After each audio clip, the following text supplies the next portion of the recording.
வணக்கம். ராகவா செய்திகளுக்காக விஜயகுமார். முக்கிய செய்திகள். தமிழகம் மற்றும் புதுவையில் விடிய விடிய தொடர் கனமழை. அடுத்த 24 மணி நேரத்திற்கு மழை நீடிக்கும் என வானிலை ஆய்வு மையம் தகவல்.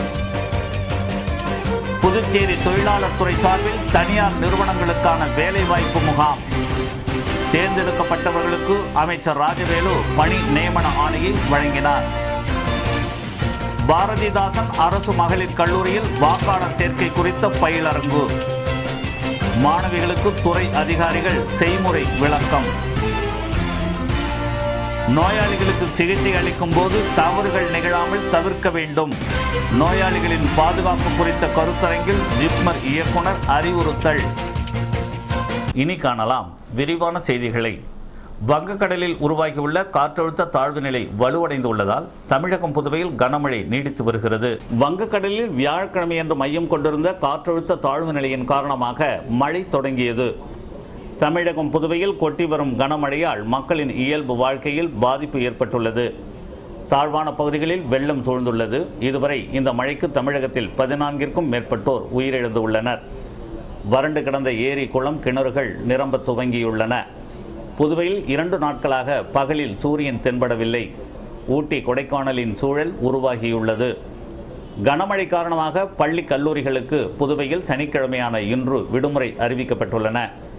தாழ்வான பகுதியில் தேங்கியுள்ள தண்ணீரை அகற்றும் பணி முடுக்கிவிடப்பட்டுள்ளது. உப்பளம் நேதாஜி நகரில் 3 வீடுகளின் மேற்கூரைகள் இடிந்து விழுந்துள்ளன. பாகூர் பகுதியில் கட்டுப்பாட்டு அறை திறக்கப்பட்டுள்ளது. மழையின் காரணமாக புதுவை நகர சாலைகள் பரபரப்பின்றி காணப்படுகின்றன. அரசு முன்னெச்சரிக்கை நடவடிக்கைகளை எடுத்து வருகிறது. மேலும் 24 மணி நேரத்திற்கு மழை தொடர்பான எச்சரிக்கை வானிலை ஆய்வு மையத்தால் தெரிவிக்கப்பட்டுள்ளது.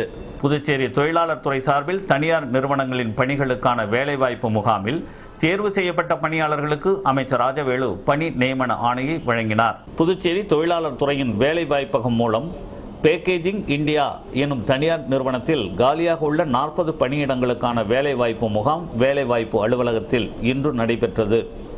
சட்டமன்ற உறுப்பினர் தமிழ்ச்செல்வன் முகாமிற்கு தலைமை தாங்க அமைச்சர் ராஜவேலு முகாமினை தொடங்கி வைத்தார்.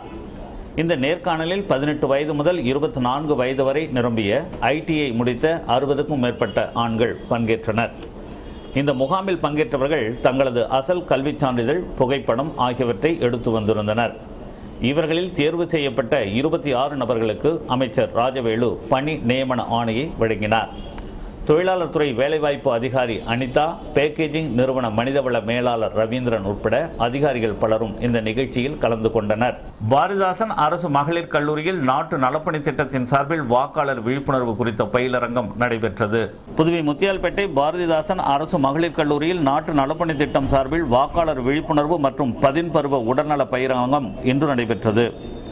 கல்லூரி முதல்வர் வரலட்சுமி தலைமை தாங்க கள விளம்பர அலுவலர் சிவகுமார் துவக்க உரையாற்றினார். புதுச்சேரி அரசின் நலவழித்துறை இயக்குனர் டாக்டர் ராமன் பயிலரங்கை துவக்கி வைத்து சிறப்புரையாற்றினார். பொது சுகாதாரம் துணை இயக்குனர் சாந்திமதி, நாட்டு நலப்பணி திட்ட மாநில இணைப்பு அலுவலர் குழந்தைசாமி, ஒருங்கிணைப்பாளர் தமிழ் மாறன், உதவி பேராசிரியை புவனேஸ்வரி, செவிலியர் சீதா, NSS அலுவலர் அமுதா ஆகியோர் வாழ்த்து பேசினார்கள்.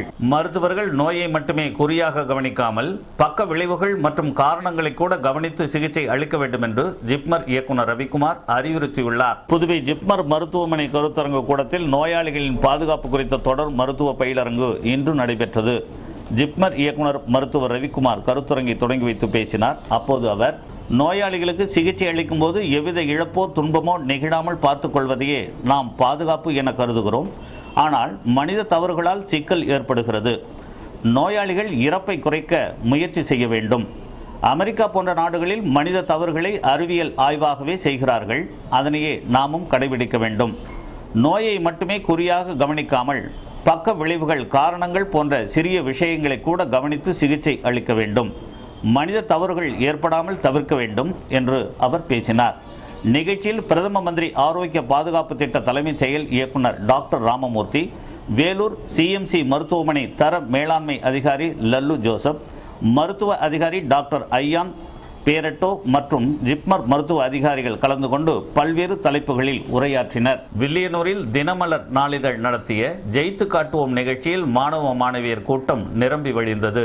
தினமலர் நாளிதழ் மாணவர்களின் நலன் கருதியும் அவர்களின் திறன்களை மேம்படுத்தும் வகையிலும் ஜெயித்து காட்டுவோம் நிகழ்ச்சிகளை தமிழகம் மற்றும் புதுவையில் தொடர்ந்து நடத்தி வருகின்றது.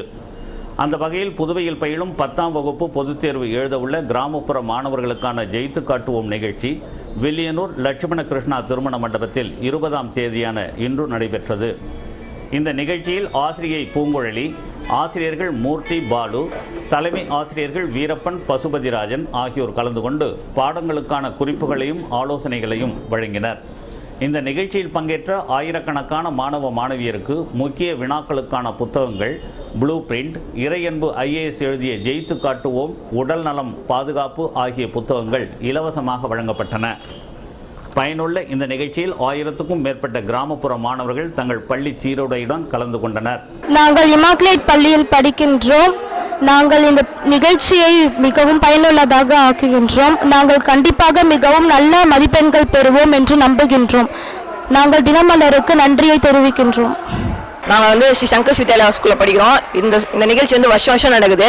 இதனால் வந்து நாங்கள் ரொம்ப பயனடைகிறோம். இதனால் வந்து எங்களுக்கு பப்ளிக்னாலே ஃபஸ்ட்டு எல்லாருக்கும் பயம் இருக்கும். ஆனால் இப்போ வந்து இந்த நிகழ்ச்சியில் வந்து பார்ட்டிசிபேட் நாங்கள் யாருக்குமே பயம், இந்த பப்ளிக்னாலே பயம் இருக்காது. நாங்கள் வந்து ஃபஸ்ட்டு ஜெயித்து காட்டிடும் நிகழ்ச்சிக்கு வந்து தேங்க்ஸ் சொல்கிறோம். அப்புறம் இந்த தினமலர் வாங்கினா நாங்கள் அவங்களுக்கு ரொம்ப தேங்க்ஸ் சொல்லிக்கிறோம். புதுவை மாநில திமுக நிர்வாகிகள் வாக்காளர் பட்டியல் திருத்தும் பணியில் தகுதியான வாக்காளர்களை சேர்ப்பதில் முழு கவனம் செலுத்த வேண்டும் என்று திமுக அமைப்பாளர் MAS சுப்பிரமணியன் கேட்டுக்கொண்டுள்ளார். திமுக மாநில அமைப்பாளர் MAS சுப்பிரமணியன் அறிக்கை ஒன்றை வெளியிட்டுள்ளார்.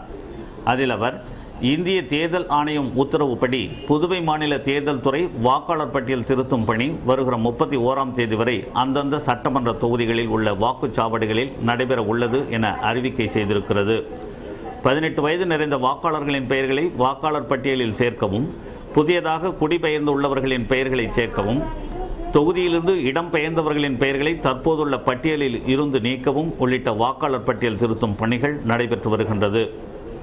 இதில் நிர்வாகிகள், இந்நாள் முன்னாள் MLAக்கள், தொகுதி நிர்வாகிகள், அனைத்து அமைப்புகளிலும் உள்ள நிர்வாகிகள், வட்ட கிளைக்கழக நிர்வாகிகள், கழக முன்னோடிகள், வாக்குச்சாவடிகளில் ஏற்கனவே திமுக சார்பில் வாக்குச்சாவடி முகவர்களாக இருந்தவர்களும் தகுதியான வாக்காளர்களை சேர்ப்பதில் முழு கவனம் செலுத்தி தவறாமல் இந்த பணியில் ஈடுபட வேண்டும் என அவர் கேட்டுக்கொண்டுள்ளார். அரசின் முறைப்படியான கடிதம் தமக்கு கிடைத்துள்ளதால் முதலமைச்சர் வீட்டை முற்றுகையிடும் போராட்டம் விலக்கிக் கொள்ளப்பட்டதாக பிரெஞ்சு இந்திய மக்கள் இயக்கம் அறிவித்துள்ளது. பிரெஞ்சு இந்திய புதுச்சேரி விடுதலை கால மக்கள் நல நற்பணி இயக்க தலைவர் சிவராஜ் செய்தியாளர்களை சந்தித்தார். அப்போது அவர் 1954 நவம்பர் 1 புதுச்சேரி விடுதலை நாள் விடுமுறை தின அரசாணையின் உண்மை அறிந்து மத்திய அரசால் நடவடிக்கைகள் எடுக்கப்பட்டன. முதலமைச்சர் ரங்கசாமி தலைமையிலான ஆட்சியால் எதிர்வரும் நவம்பர் 1ஆம் தேதி புதுச்சேரி விடுதலை நாள் தினத்தில் புதுச்சேரி அரசால் விடுமுறை தினமாக அளிக்கப்பட சிறப்பான நடவடிக்கைகள் எடுக்கப்பட்டு வருவதாக எனக்கு அரசின் முறையான கடிதங்கள் கிடைத்துள்ளன என்றார். மேலும் அவர், புதுச்சேரி அரசின் இந்த நடவடிக்கைகள் பாராட்டுக்குரியது என்றும் வரவேற்கத்தக்கது என்றும், எனவே இன்று முதலமைச்சரின் வீடு முன் நடத்தப்பட இருந்த முற்றுகை போராட்டம் விலக்கிக் கொள்ளப்பட்டது என்பதை தெரியப்படுத்திக் கொள்கிறேன் என்றும் அவர் தெரிவித்தார். இந்த பேட்டியின் போது இயக்க பொதுச் செயலாளர் டாக்டர் சிவ இளங்கோ, தீனதயாள், ரெட்டியார் அங்கப்பன், விஜயராகவலு, சீனு மணிவண்ணன் ஆகியோர் பங்கேற்றனர். மத்திய அரசால் தற்போது நடவடிக்கைகள் எடுக்கப்பட்டுள்ளன. அதே நடவடிக்கையின் மாண்புமிகு முதலமைச்சர் மாண்புமிகு ரங்கசாமி அவர்களுடைய தலைமையிலான ஆட்சியால் எதிர்வரும் நவம்பர் 1 அரசு விடுமுறை தினமாக அறிவிக்க பரிசீலிக்கப்பட்டிருப்பதாக அரசாணை கடிதம் வந்துள்ளது. இந்த கடிதத்தின் அடிப்படையிலே இன்று எமது இயக்கத்தின் சார்பாக எமது தலைமையில் நடைபெற இருந்த முற்றுகை போராட்டம் தற்காலிகமாக தள்ளி வைக்கப்பட்டு இருப்பது என்பதை நாங்கள் பணிவோடு தெரிவித்துக் கொள்கிறோம். விளம்பர இடைவேளைக்கு பிறகு செய்திகள் தொடரும்.